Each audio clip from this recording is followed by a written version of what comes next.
ಉದ್ಯೋಗ ಬಂಧು ಯೂಟ್ಯೂಬ್ ಚಾನಲ್ಗೆ ಸ್ವಾಗತ. ಯಾರೆಲ್ಲ ನನ್ನ ಚಾನಲ್ಗೆ ಸಬ್ಸ್ಕ್ರೈಬ್ ಅಲ್ಲ ದಯವಿಟ್ಟು ಸಬ್ಸ್ಕ್ರೈಬ್ ಆಗಿ. ಇದು ಕಂಪ್ಯೂಟರ್ ಸಂಬಂಧಿಸಿದ ಪ್ರಶ್ನೆಗಳು. ವಿಡಿಯೋ 5, ಉಳಿದ 4 ವಿಡಿಯೋಗಳು ಉದ್ಯೋಗ ಬಂಧು ಯೂಟ್ಯೂಬ್ ಚಾನಲಲ್ಲಿ ಸಿಗುತ್ತೆ. ನಿಮಗೆ ಡಿಸ್ಕ್ರಿಪ್ಷನಲ್ಲಿ ಕೂಡ ಅದರ ಲಿಂಕ್ ಸಿಗುತ್ತೆ. ಎಲ್ಲ ಸ್ಪರ್ಧಾತ್ಮಕ ಪರೀಕ್ಷೆಗಳು ಕೂಡ ಉಪಯುಕ್ತ ಆಗುತ್ತೆ. ಈಗಿನ ಎಲ್ಲ ಸ್ಪರ್ಧಾತ್ಮಕ ಪರೀಕ್ಷೆಗಳಿಗೂ ಕಂಪ್ಯೂಟರ್ ಕಂಪಲ್ಸರಿ ಆಗಿರೋದ್ರಿಂದ ಉಪಯುಕ್ತ ಆಗೋಬೋದು. ಇಂಗ್ಲೀಷ್ ಮತ್ತು ಕನ್ನಡದಲ್ಲಿ ಎರಡರಲ್ಲೂ ಕೂಡ ಇರುತ್ತೆ. ಮೊದಲನೇ ಪ್ರಶ್ನೆ, ಬೇಕಾಗಿರುವ ವೆಬ್ ಪೇಜ್ಗಳನ್ನು ಹುಡುಕಲು ಸಹಾಯ ಮಾಡುವುದು. Dash helps in locating A particular web page. Answer ಬಂದು ಯೂನಿಫಾರ್ಮ್ ರಿಸೋರ್ಸ್ ಲೊಕೇಟರ್. ವೆಬ್ ಪೇಜ್ಗಳು ಇಂಟರ್ನೆಟ್ಟಲ್ಲಿ ನಿಮಗೆ ವೆಬ್ ಪೇಜ್ ನಾವು ಸರ್ಚ್ ಮಾಡೋದಕ್ಕೆ ಯೂನಿಫಾರ್ಮ್ ರಿಸೋರ್ಸ್ ಲೊಕೇಟರ್ ಸಹಾಯವಾಗುತ್ತೆ. ಅದೇ ಇದರ ಉತ್ತರ. ಮೂರನೇದು ಉತ್ತರ. ಇನ್ನು ಎರಡನೇ ಪ್ರಶ್ನೆ, ಅತಿ ವೇಗದ ಕಂಪ್ಯೂಟರ್ ಜಾಲ. The fastest type of computer is. Answer ಬಂದು ಲ್ಯಾನ್, ಲೋಕಲ್ ಏರಿಯಾ ನೆಟ್ವರ್ಕ್ ಅಂತ ಕರೀತಾರೆ. ಇನ್ನು ಮೊದಲನೇದು ಇದೆಯಲ್ಲ ವ್ಯಾನ್ ಅಂದ್ಬಿಟ್ಟು ವೈರ್ಲೆಸ್ ಏರಿಯಾ ನೆಟ್ವರ್ಕ್ ಅಂತ ಕರೀತಾರೆ ಅದನ್ನು. ಆನ್ಸರ್ ಬಂದು ಲ್ಯಾನ್, ಲೋಕಲ್ ಏರಿಯಾ ನೆಟ್ವರ್ಕ್. ಇನ್ನು ಮೂರನೇ ಪ್ರಶ್ನೆ, ಈ ಕೆಳಗಿನ ಯಾವ ಕಂಪ್ಯೂಟರ್ ಪ್ರೋಗ್ರಾಮ್ ವೆಬ್ ಬ್ರೌಸರ್ನ ಸಂಗಡ ಲೋಡು ಆಗುತ್ತದೆ. Which of the following program is automatically loaded as a component of web browser. Answer ಬಂದು ಪ್ಲಗ್-ಇನ್.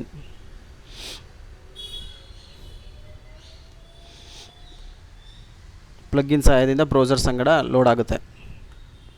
ಇನ್ನು ನಾಲ್ಕನೇ ಪ್ರಶ್ನೆ, ವೆಬ್ ಬ್ರೌಸರ್ಗಳನ್ನು ವೆಬ್ ಸರ್ವರ್ಗಳಿಗೆ ಸಂಪರ್ಕ ಕಲ್ಪಿಸುವ ಸಂಪರ್ಕ ನಿಯಮಗಳೊಂದಿಗೆ ಏನಂತಾರೆ. Web browser is connected to web server through a set of communication rules known as. Answer ಬಂದು HTTP. ಇಂಟರ್ನೆಟಲ್ಲಿ ನೀವು ನೋಡಿರ್ತೀರ, ಟೈಪ್ ಮಾಡಬೇಕಾದ್ರೆ ಯಾವುದಾರ ಎಕ್ಸಾಂಪಲ್ ಗೂಗಲ್ ಅಂತ ಟೈಪ್ ಮಾಡಿದಾಗ ಗೂಗಲ್ ಜೊತೆಗೆ ಎಂಟರ್ ಹೊಡೆದು ಪ್ರೆಸ್ ಮಾಡಿದಾಗ HTTP ಅನ್ನೋದು ಮೊದಲು ಬರುತ್ತೆ. ನಂತರ ನೀವು ಗೂಗಲ್ ಅಂತ ಟೈಪ್ ಮಾಡೋದು ಬಂದು ಸರ್ಚ್ಗೆ ಸ್ಟಾರ್ಟ್ ಮಾಡಿಕೊಂಡು ಸರ್ಚ್ ಆಗುತ್ತೆ, ನಿಮ್ಮ ಉತ್ತರ ಸಿಗುತ್ತಲ್ಲಿ. ನೆಕ್ಸ್ಟ್, ಅಂತರ್ಜಾಲದಲ್ಲಿ ಇತರೆ ದಾಖಲೆಗಳಿಗೆ ಡ್ಯಾಶ್ ಮೂಲಕ ಸಂಪರ್ಕ ಕಲ್ಪಿಸಬಹುದು. Connection to the other documents in an internet can be establish through. Answer ಬಂದು hyper link.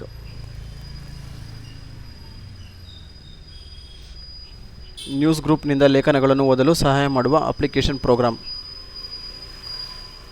An application program that is used to read articles in a news group is. Answer is news reader. First one. Next question, ಲಭ್ಯವಿರುವ IP ವಿಳಾಸವನ್ನು ಹುಡುಕಲು ಸಹಾಯ ಮಾಡುವ computer program. A computer program that allows to user to check for the existence of particular IP addresses. Answer ಬಂದು ping. Answer is ping. Question answer number 2.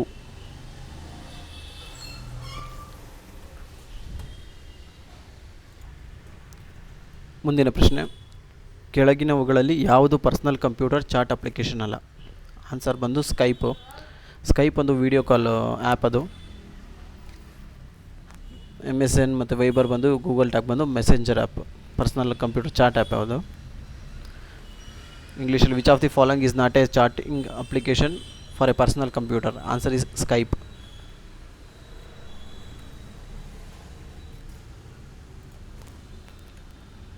Next question, MS Word ದಾಸ್ತಾವೇಜಿನಲ್ಲಿ ಬಳಸಲಾಗುವ default font ಯಾವುದು.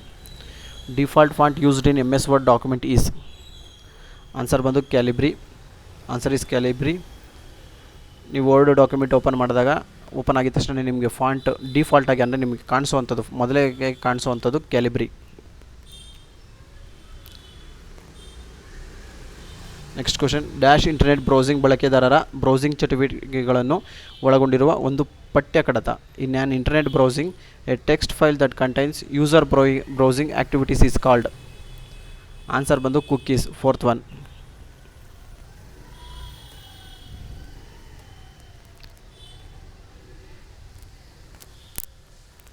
ಯಾವ tool ಬಾರ್ನಲ್ಲಿ format painter tool ಇರುತ್ತದೆ.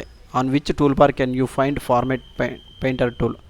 Answer ಬಂದು formatting toolbar. Fourth one, formatting toolbar. ಯಾವ format paint app open ಮಾಡಿದ್ರೆ ನಿಮಗೆ ಫಾರ್ಮೆಟಿಂಗ್ ಟೂಲ್ ಬಾರ್ ಒಳಗಡೆ ಪೇಂಟರ್ ಟೂಲ್ ಅನ್ನೋದು ಸಿಗುತ್ತೆ. ವರ್ಡ್ ಡಾಕ್ಯುಮೆಂಟ್ನ ಕಡತದ ಹೆಸರನ್ನು ಕೆಳಕಂಡ ವಿಸ್ತರಣೆಯೊಂದಿಗೆ ಹೆಸರಿಸಲಾಗಿದೆ. The file name of word document is named with an extension. ಅಂದರೆ ವರ್ಡ್ ಡಾಕ್ಯುಮೆಂಟ್ ನೀವು ಸೇವ್ ಮಾಡಿದಾಗ, ಒಂದು ಡಾಕ್ಯುಮೆಂಟ್ ಟೈಪ್ ಮಾಡಿ ಏನಾದರೂ ರೆಸ್ಯೂಮ್ ಟೈಪ್ ಮಾಡಿ ಸೇವ್ ಮಾಡಿದಾಗ, ನೀವು ಏನೋ ಒಂದು ರೆಸ್ಯೂಮ್ ಅಂತ ಟೈಪ್ ನೇಮ್ ಕೊಟ್ಟಿರ್ತೀರ, ಅದ್ರ ಜೊತೆಗೆ ಸೇವ್ ಆದಾಗ resume.doc ಅಂತ ತೋರಿಸುತ್ತೆ. ಅದನ್ನೇ ಡಾಕ್ ಅಂತ ಕರೀತಾರೆ. ವರ್ಡ್ ಡಾಕ್ಯುಮೆಂಟ್ ಎಲ್ಲದೂ ಕೂಡ ಡಾಕಲ್ಲೇ ಸೇವ್ ಆಗೋದು. ಆದರೆ ಈಗ ಇತ್ತೀಚಿನ ಬರ್ತಾ ಇರೋ ಸಾಫ್ಟ್ವೇರ್ ಎಲ್ಲ ಅಪ್ಡೇಟ್ ಆಗಿದ್ದು .docx ಅಂತ ಬರುತ್ತೆ. 2007ಗಿಂತ ಹಿಂದಿನದೆಲ್ಲ ಡಾಕ್, ಈ 2007 ನಂತರ ಅಂದರೆ 10, 11 ಈಗ ಬಂದಿರೋವೆಲ್ಲ ಡಾಕ್ಸ್ ಅಂತ ಬರುತ್ತೆ. ಪೇಜ್ ಡೌನ್ ಕೀಲಿಯು ಈ ಕೆಳಗಿನ ಕೆಲಸವನ್ನು ನಿರ್ವಹಿಸುತ್ತದೆ.